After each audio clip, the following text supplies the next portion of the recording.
Hey guys, welcome back to episode 4, and even though I have a lot to say in this episode, I'm actually going to start off by giving a huge kudos as I reach for my phone to set up my timer so I don't exceed the 30-minute mark, which I always forget to set up when I start these videos.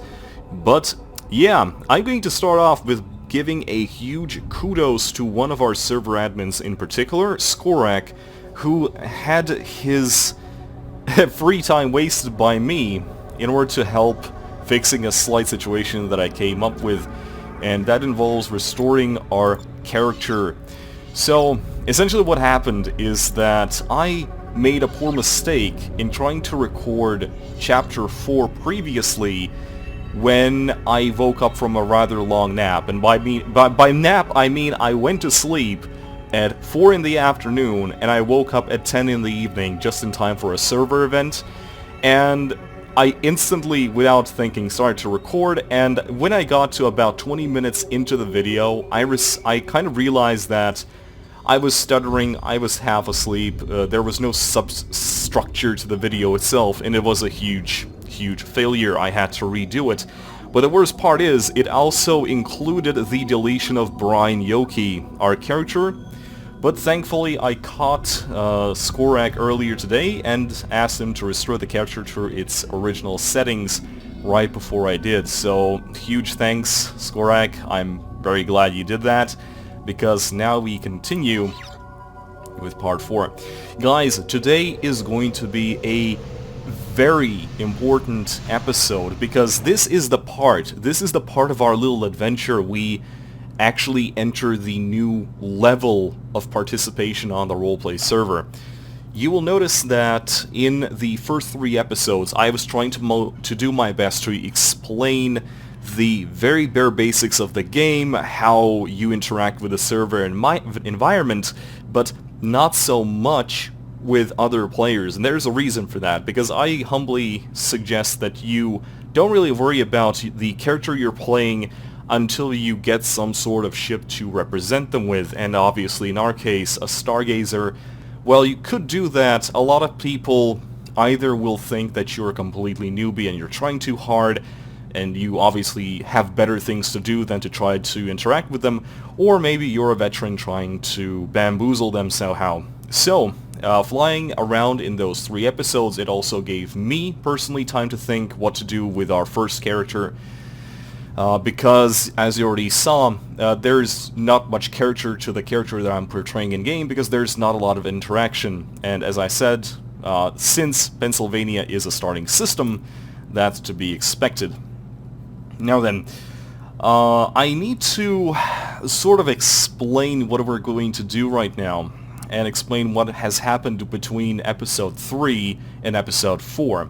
After I finished episode 3, I continued flying around Pennsylvania in the early mornings of the server when there's not a lot of people online, killing more NPCs. And that obviously resulted with a lot of pilots being captured, and that was my phone's battery going dut-dut. And obviously that resulted in a lot of pilots being captured and brought back to Battleship Gettysburg, and we are currently up to 9 million credits. Now, this is not a lot. I did this in the time of around 2.5 hours-ish. And on a character this small, that's probably a good thing. But here's the thing. I humbly suggest that you don't specifically follow the way that I'm going to use this character, because I'm going to go straight for a ship that I think is going to be PvP capable, and that is going to be the basis of my further development in terms of monetary solutions. I'm going to be using that character to obtain money in ways that perhaps a completely new player might want to avoid until they're a little bit more experienced with how player interaction on the server works. In other words, if you have 10 million credits, at which point I suggest you start making your first character, you might want to go to the planet Manhattan in the New York system right here, because it happens to sell a very good ship for 10 million credits, which is called the Mammoth. It has much more cargo than the ship that I'm about to buy for my character, and it's going to fit your purposes much better than what I'm about to do. So, speaking of the ship that I'm going to get, it is parked right here on Philadelphia Station, and it's the Gull Transport. This thing actually has half the cargo space of what we have on the Mammoth, but there's a very good reason why I want to take this ship instead. The shape of this ship allows for very good offensive use, because you can dish out a considerable amount of damage while taking very little in return. At the same time, you do have cargo space that of a, well, a large freighter, really, honestly. And you can actually make money in this.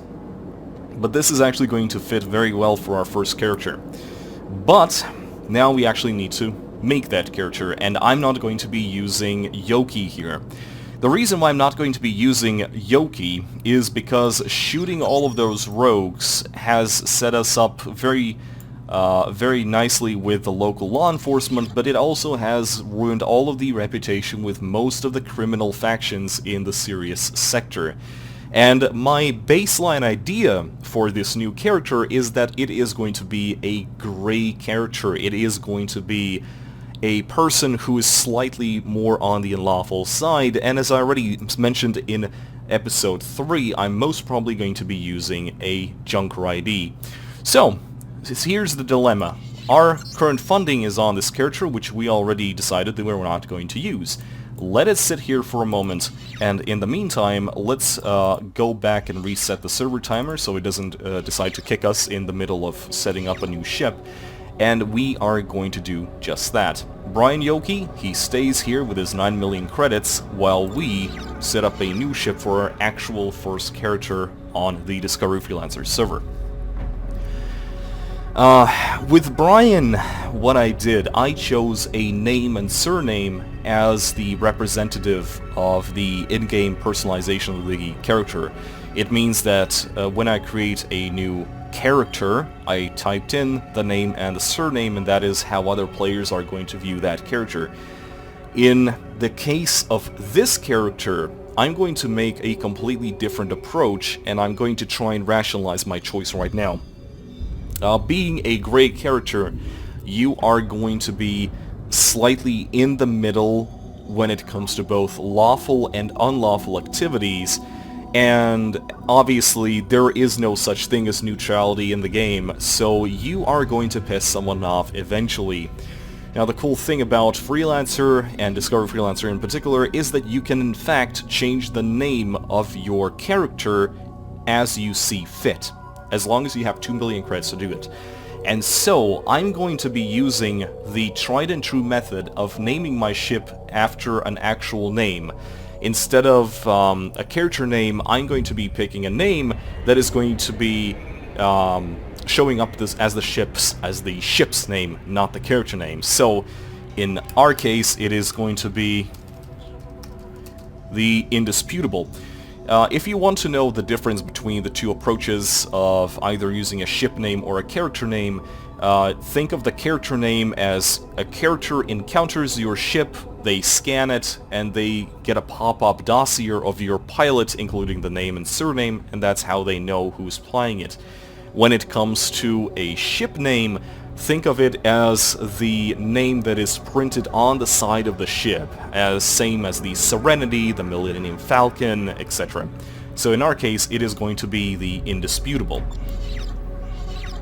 So now we have 2 Stargazers, and that is not going to do because we want a Junker starting ship.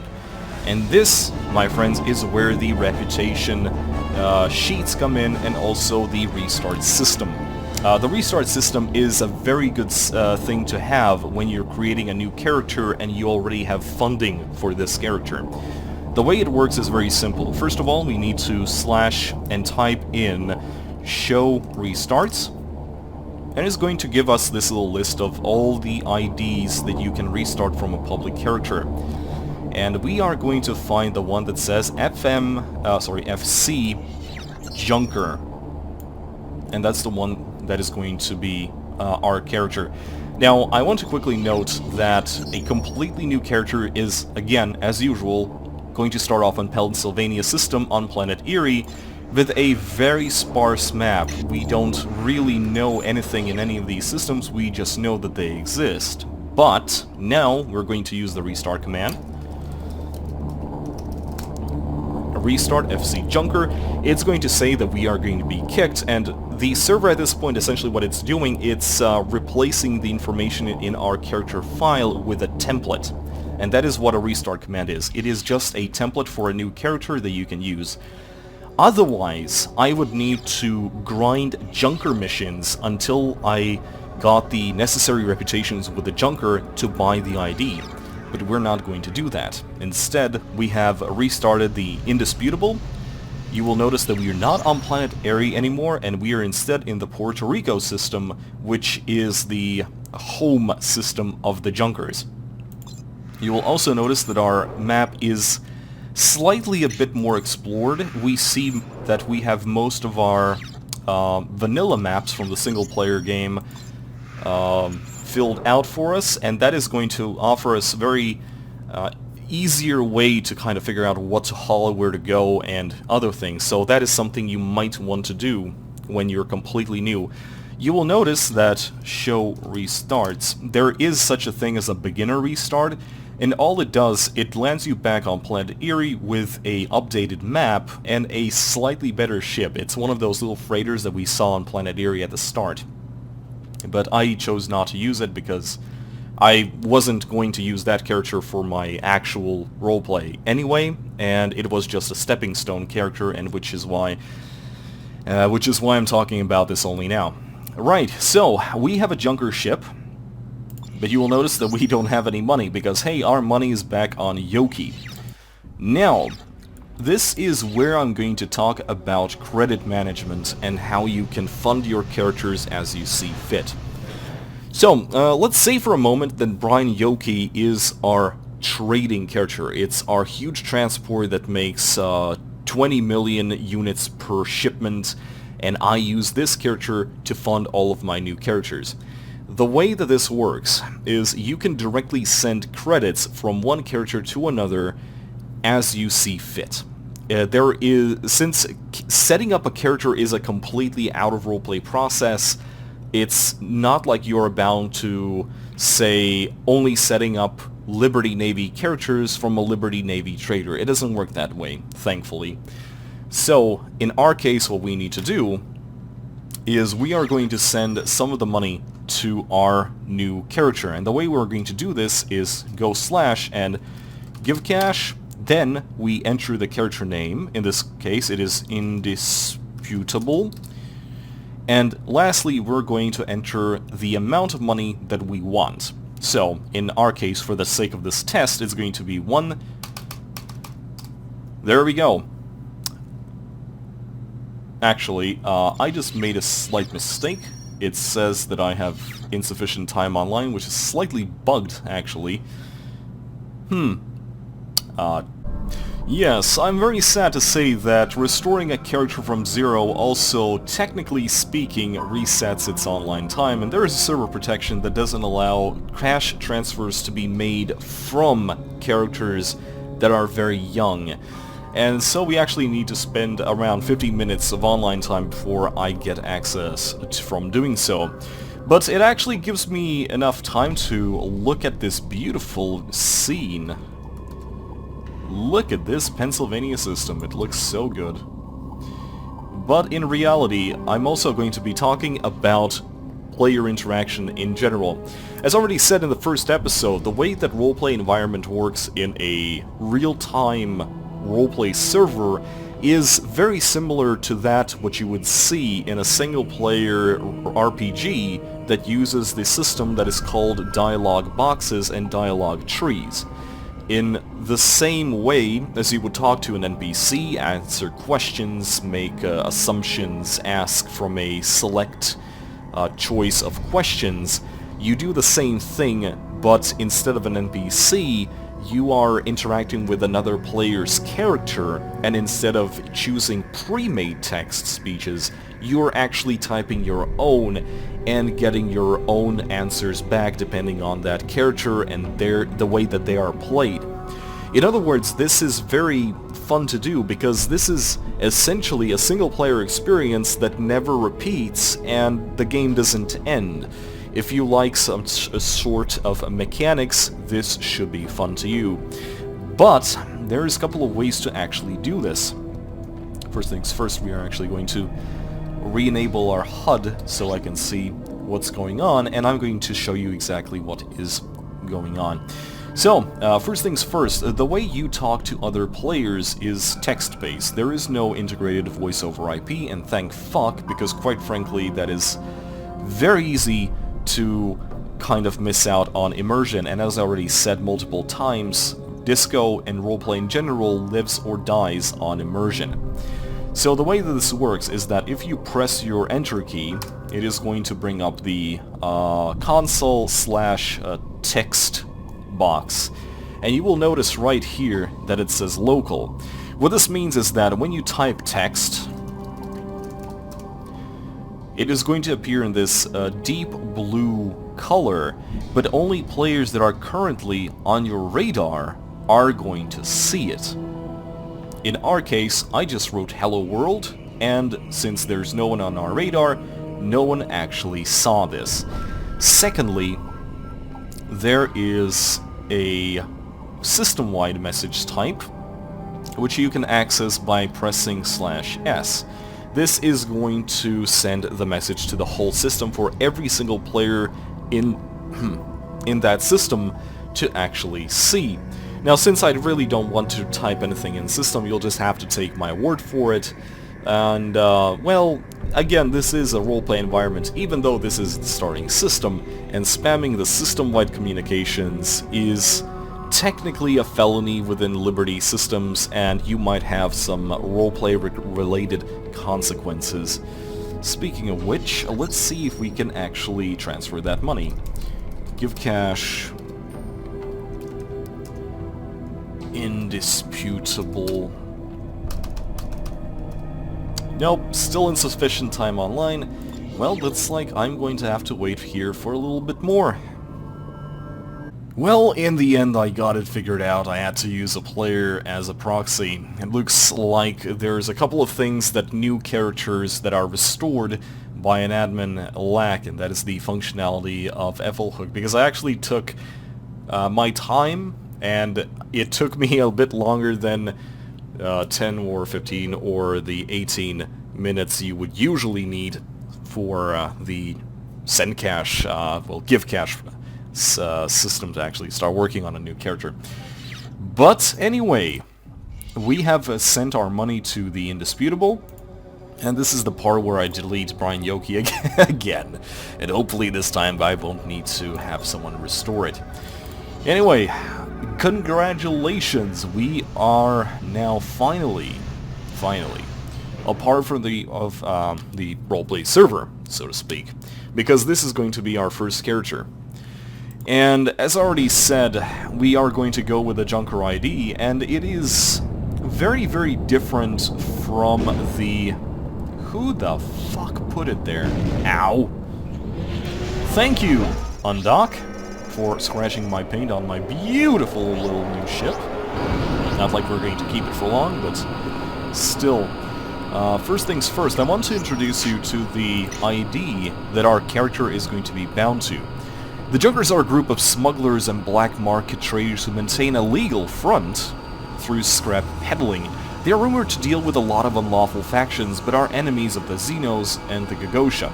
The pilot of carrying this quasi-lawful ID is a member of the Junkers who can attack any ships in self-defense to protect another Junker ship or in a defense of a Junker base, can demand cargo and credits from ships outside of Rainland, Liberty, and Bretonnian house space and attack them if they don't comply.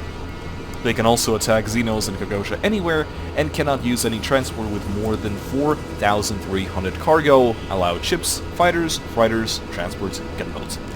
So yeah guys, this is going to be the character ID that we're going to be looking for, and you might already see some potential, especially with the lines that allows us to essentially extort players. But first things first, we need to actually fly all the way back to Pennsylvania and grab the ship that I was looking at, because it's not sold in this system. You'll notice that since we used a restart, we actually start off quite a ways away from Pennsylvania, and we'll need to go back to Texas, New York, and then jump to Pennsylvania to return to the original base, now with a completely ready template for the character. And as soon as I'm there, I'm going to continue this video and show you how to set up your first ship from a mechanical standpoint. You know, come to think of it, I didn't specify one interesting thing about our new character in terms of reputation. As already said before, when you mount a specific ID, depending on what it is going to rep hack you hostile to factions you don't need to interact with, you don't need to dock on their bases, and it's going to make you friendly with other factions that are your friends. What I didn't say, it is also going to make the best one, the most liked one in this case, the Junkers, flash in this sort of manner. Essentially what that means is that in front of our character's name, as it is portrayed to other players, it is going to say Junkers dash indisputable. So essentially it just tells the players, apart from scanning your ID, what kind of person this character is and what kind of faction they're affiliated to. And that is something to keep in mind. So I'm still going to my place back in Pennsylvania, so once I'm there, I'm going to start recording again and we're going to purchase that new ship. And here we finally are, we're back in the Pennsylvania system, and we have just docked on Philadelphia Station. Purchasing a new ship is very similar to that of purchasing new gear or new cargo. It's just that there is a couple of things that newbies tend to get wrong, and that is simply due to how the game works. As usual, on the left is everything you keep, and on the right is everything you sell. You'll notice, sadly, that ID is one of the things that the game doesn't transfer automatically to our internal gear. So, in this case, don't forget to go to your internal equipment, like so, and then move the ID manually, and then mount it. If you don't do this, you are going to purchase the ship without an ID, and you won't physically be able to undock from the station until you purchase some sort of ID. If you do that, don't worry, you can buy the recruit ID, go back to your original station, and buy the correct one. So if I had done this mistake, I would have to fly all the way back to a Junker base, which thankfully, as already saw, there is one in Pennsylvania, and buy another Junker ID from there. But, apart from that, there's nothing really else we need from here, apart from the fact that our newbie ship started off with 4 guns that we physically cannot use on a transport, and so we are going to move it to the right side in order to sell them, and we're going to click on Purchase Ship. Next comes the retrofitting. Because this is a transport, it is, technically speaking, much more powerful than our starting ship in many ways. But we need to make it even more powerful because we are, in the end, going to go after other players. And so, since this is a transport, it's a fairly large ship, I want guns that allow me the most range in order for me to keep that range and dodge more while landing enough shots. In our case, it is going to be the Charon transport turret. But as you can see, it is quite pricey. We only have 4.7 million left, and you will see that after I finish buying all of these turrets, we're already down to 3. That already cut our funding by half. And as already before, we are going to need a cruise disruptor to actually keep players pinned, but this time we'll have to use a train cruise disruptor because the ships that we are going to go after just happen to be larger. Ammo is expensive, countermeasures are not so much, but everything else is fine. Cargo pods, I also can sell the shield because I don't need it. Cargo pods that go into your equipment slots, they are a purely aesthetic item. You don't actually need them, but I like having them anyway, so we're going to grab 2 of those, especially when there's only 10,000 each.